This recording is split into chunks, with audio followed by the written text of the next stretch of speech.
Moonlight filters through the curtains of a cramped California apartment.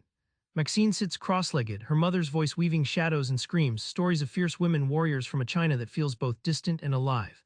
But these tales clash with Maxine's silent reality as a Chinese-American girl navigating school hallways where she feels invisible and othered. Who are these warriors, and how can their strength help Maxine fight the battles she faces today? Stick with me, we're diving deep. Maxine is caught between her mother's China and her own California, a tension that tastes like bitter tea in sweet exile. Maxine's mother tells her tales of mythical women warriors like Fa Mu Lan, blurring lines between legend and reality. These stories paint China as a fierce, proud land, far from the muted immigrant neighborhood they live in on the sweltering streets of California's Bay Area. Maxine listens, enchanted but confused, caught between admiration and alienation.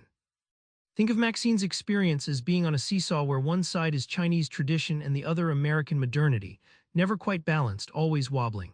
This tug-of-war stretches her identity thin, like torn fabric caught between two fires. The expectations of a strict immigrant parent and the desire to fit in at school where her classmates speak a language she barely feels part of. The magic happens in the in-between space, where Maxine's understanding leaks through the cracks of stories and silence. Instead of choosing one world, she begins to stitch together a new self, weaving myth and memory into a unique tapestry. This fragile craft reshapes her pain into empowerment and a deeply personal truth. Behind every story of a fierce woman warrior lies a harsh silence, a code of female invisibility Kingston confronts head-on. Fa Mu Lan, the legendary woman warrior, disguises herself as a man to fight in the army. Maxine's mother revels in this tale, a rare glimpse of female agency and rage in a world that tells girls to be quiet and graceful. But outside these stories, Maxine sees her mother's restrained sorrow and knows the warrior spirit has limits when reality bites hard. Imagine silence as thick fog. It hides everything beneath but traps you inside. Chinese immigrant women face this fog daily, no complaints, no noise, just rigid obedience.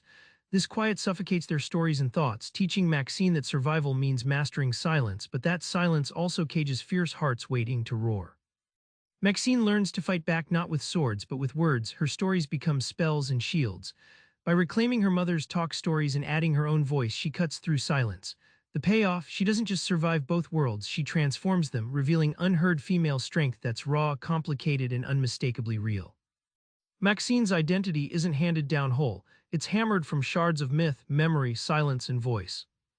Kingston admits the stories she hears are incomplete, pieces missing like ragged puzzle edges. Instead of frustration, she feels a fierce urge to fill these holes herself.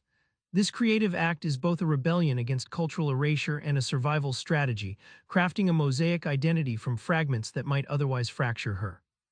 Her book itself is a battlefield where myth and autobiography collide and merge.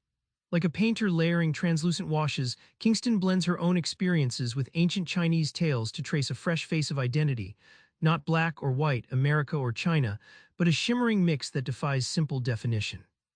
The true magic isn't just in telling stories, but in how that process transforms Maxine. She stops being a passive recipient of culture and becomes an author of self, discovering that identity is less a fixed place and more a living story. You hold the pen, and with every word, you change the landscape beneath your feet. Back in that dimly lit room, Maxine's mother's voice fades, but the stories don't. They echo in every choice Maxine makes. Those warriors aren't just characters, they're survival maps. Next time you feel split by culture or expectation, try telling your story out loud, patching your own identity from the shards others left behind. The warrior inside, she's already waiting. Subscribe for more book summaries like this one.